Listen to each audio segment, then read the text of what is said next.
O que você pensa quando ouve Toshiba? A empresa japonesa que está no mercado desde 1875 se consolidou no mercado tecnológico e eletrônico do mundo, ao trazer o primeiro laptop de mercado de massa e invenções como o DVD e o cartão de memória flash de computadores e celulares. Fundada pelo cara que ficou conhecido como o Thomas Edison do Japão, Hisashige Tanaka, a Toshiba foi fundamental para tornar o Japão uma potência manufatureira, ao ser responsável por levantar o país tecnologias como o telégrafo, o radar e o micro-ondas. Mas não só isso, a Toshiba teve um papel chave na estratégia industrial do Japão para reestruturar o país após a Segunda Guerra Mundial. Porém, os dias de glória da empresa parecem ter passado. Hoje a empresa perdeu consideravelmente seu valor de mercado, além de ser associada a inúmeros escândalos, envolvendo até mesmo a quebra de um acordo econômico internacional. Mas foi só em 2015 que as coisas começaram a desmoronar de vez. De lá para cá, ela anunciaria a falência de uma de suas subsidiárias e chegaria ao ponto de ter que vender sua maior fonte de renda para não ter que fechar as portas. Até chegar os dias de hoje, onde apesar da sua importância histórica, se vê prestes a ser vendida. Como ela foi de uma potência mundial a escândalos e quase falência, é o que eu te conto nesse vídeo.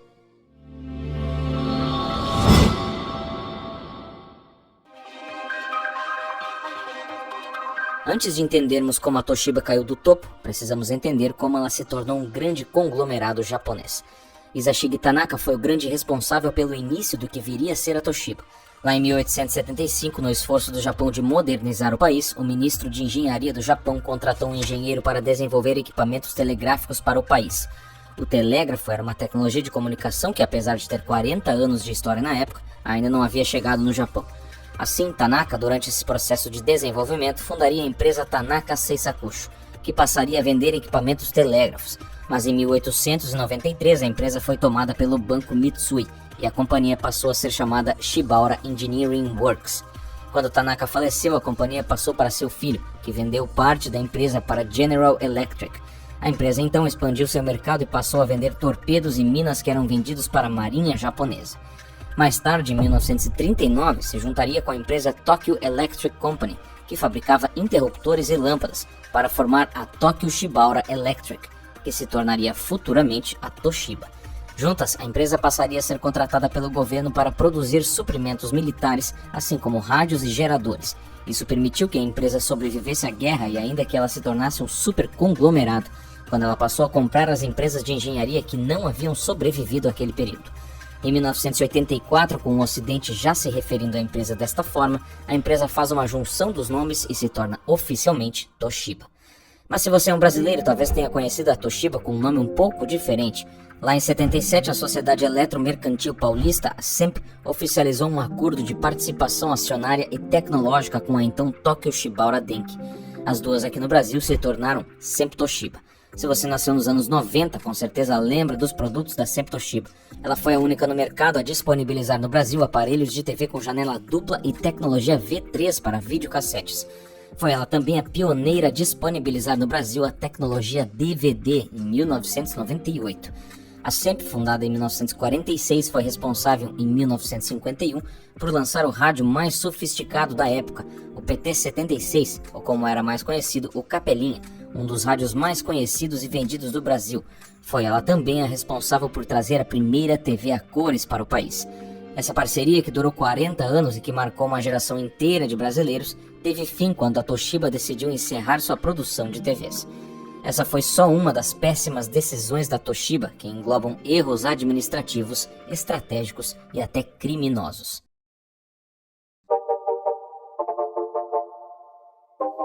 Com o sucesso de seus produtos nos anos 80, ela passou a alargar seu setor e criar subsidiárias, surgindo as empresas Toshiba Lightning, Toshiba Music e Toshiba Machine.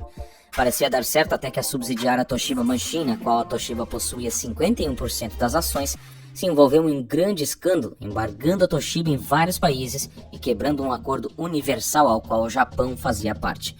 Entre 1981 e 1984, a Toshiba teria vendido fresadoras secretamente para os soviéticos, utilizadas para produzir hélices mais silenciosas. Isso possibilitou tornar os submarinos soviéticos menos detectáveis pela marinha americana. Na época, o Japão agia sobre um decreto que proibia a exportação de 178 itens estratégicos de alta tecnologia para países comunistas. O decreto vinha do acordo COCOM, o Comitê de Coordenação de Controle de Exportação. assinada por diversos países membros da Organização do Tratado do Atlântico Norte, que incluía o Japão e embargava negociações de exportação para países comunistas. Em consequência, na época, o Senado americano votou pelo banimento da importação de produtos da Toshiba para os Estados Unidos por 2 anos, alegando que as vendas ilegais custariam ao país e seus aliados bilhões de dólares para desenvolver tecnologias que identificassem os submarinos soviéticos com a nova tecnologia. Isso abalou a relação dos Estados Unidos e Japão, provocando no país americano inúmeros protestos pedindo o boicote da marca japonesa. Isso preocupou e muito a empresa, já que na época tinha cerca de 10% de todas as suas vendas realizadas nos Estados Unidos. Para piorar, o boicote se estendeu para outras marcas japonesas, em um momento onde 1/3 das exportações do Japão eram destinadas aos Estados Unidos. Isso fez Sujitiro Watari e Soichi Saba, o diretor e o presidente da Toshiba, renunciarem logo em seguida. 2 executivos da Toshiba Machine foram presos e uma auditoria de investigação foi montada para investigar a subsidiária e a empresa. A Toshiba então teve que seguir além do escândalo, trazendo inovações para deixar os acontecimentos para trás. Um pouco antes do escândalo, em 1985, a Toshiba havia lançado o T1100, o primeiro laptop para o mercado de massa vendido comercialmente. O T1100 daria forma a todas as características que laptops e notebooks teriam ao andar dos anos. Esse pioneirismo possibilitou à empresa investir na tecnologia do produto e se manter sempre à frente de seus competidores, a tornando líder de vendas de laptops nos anos 90. E grandes coisas ainda estavam por vir. A Toshiba Corporation então se juntou à Time Warner e criou um disco chamado Super Density, o SD, uma tecnologia nova que daria origem pouco depois ao DVD, a qual a Toshiba disponibilizaria o primeiro player. Essa tecnologia daria adeus aos vídeos cassetes e mudaria a forma de se disponibilizar arquivos de mídia. As inovações continuariam a vir e a Toshiba faria uma parceria com a Orion Electric, um dos maiores fabricantes de produtos eletrônicos do mundo. A parceria proporcionou a Toshiba trazer de volta seu produto ao mercado americano. O sucesso na época era tanto que a Toshiba comprou o display Times Square e passou a exibir a contagem regressiva do Ano Novo na festa de Réveillon mais famosa do mundo.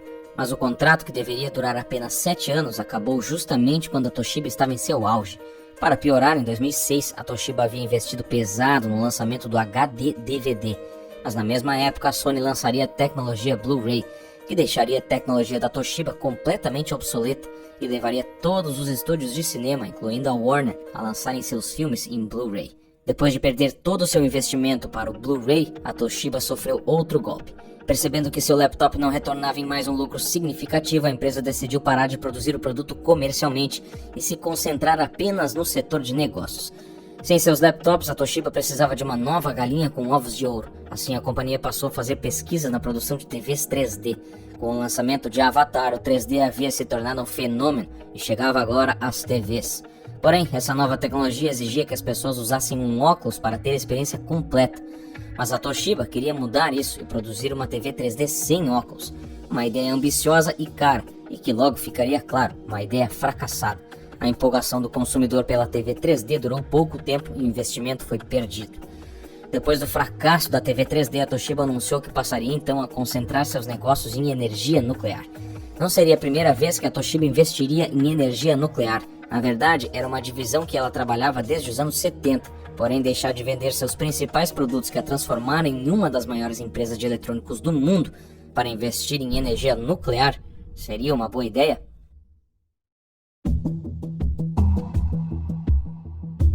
Em 2006, a Toshiba anunciou a compra da Westinghouse Electric por 5,4 bilhões de dólares, um valor 3 vezes maior do que especialistas acreditavam que a empresa valia.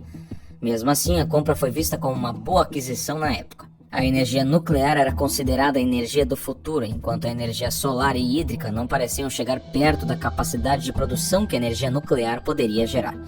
Os executivos da Toshiba defendiam que até 2020 a energia nuclear cresceria 50%. Mas não foi o que aconteceu. A energia nuclear, na verdade, estagnou. Para piorar, em 2011 aconteceria uma tragédia no Japão e mudaria a forma como o mundo, mas principalmente o país, lidaria com a energia nuclear. Após um grande terremoto, um tsunami tomou conta da costa do Japão, matando milhares de pessoas e provocando um acidente na usina nuclear de Fukushima, levando à evacuação de 100 mil pessoas do local. Ninguém mais se sentia seguro com a energia nuclear, era simplesmente muito arriscado. Protestos exigiam novas leis de regulação e levaram o Japão a fechar usinas nucleares, apesar de elas representarem 30% de toda a eletricidade produzida no país.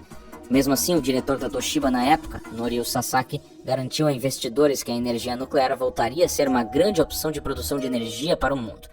Quando a Chicago Bridge Iron Company, maiores clientes da Westinghouse, fecharam sua usina nuclear em uma decisão desesperada, a Westinghouse comprou a divisão nuclear da empresa e prometeu investir 3,68 bilhões na construção de 2 reatores nucleares na Geórgia. Mas essa estratégia mal pensada acarretou em uma queda de 12% nas ações da empresa e a quase faliu. Isso porque a aquisição veio em uma hora muito mal apropriada.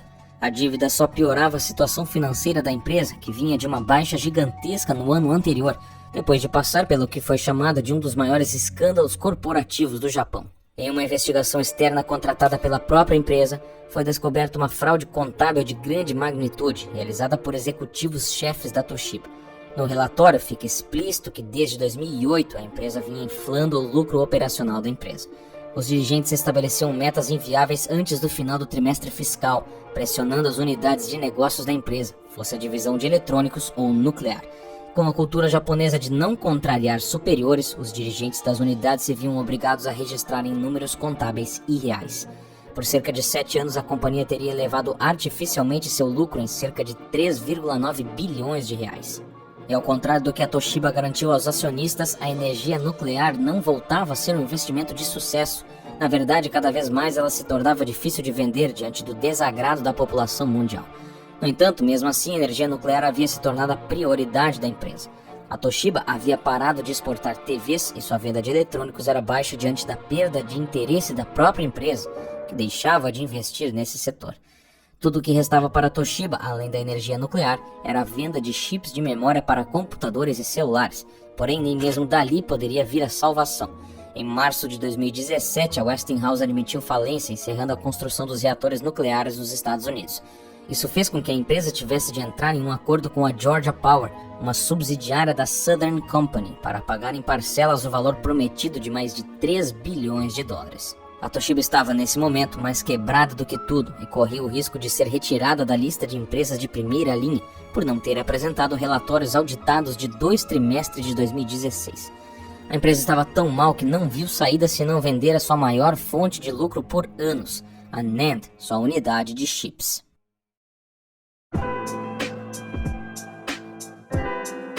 Se lá no passado perguntassem o futuro da Toshiba, ninguém imaginaria que a empresa líder de seu mercado se tornaria o que é hoje. Estando praticamente esquecida, ela precisa se esforçar com um pouco que ainda tem.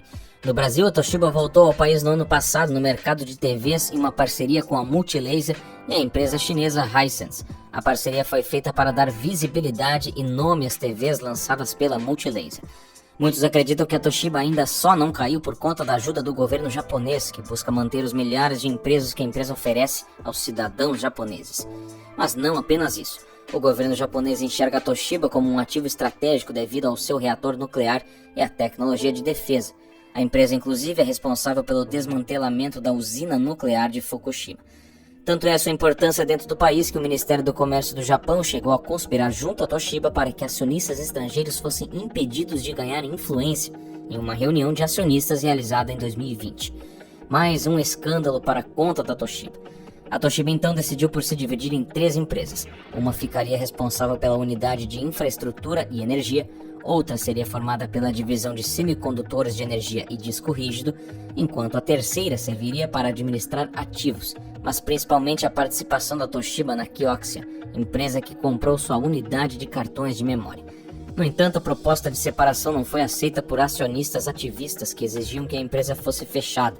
A divisão de fato servia como estratégia para afastar esses acionistas. Então, em fevereiro de 2022, a Toshiba anunciou um novo plano de divisão, onde apenas sua unidade de dispositivos seria dividida em 2.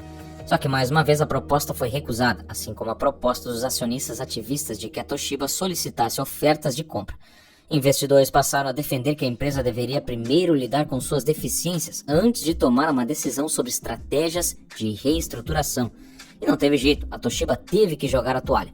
Em julho de 2022, o conglomerado anunciou que dentro de 10 propostas avaliadas, ela havia aprovado 4 propostas de venda para passar para a próxima fase de negociações.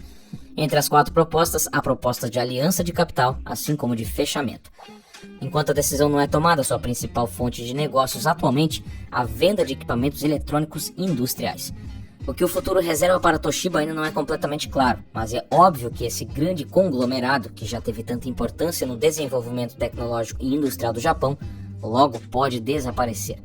E parece que é melhor tomar uma decisão o quanto antes e que dessa vez não seja como as decisões de investir em HD, DVD, TV 3D ou em energia nuclear.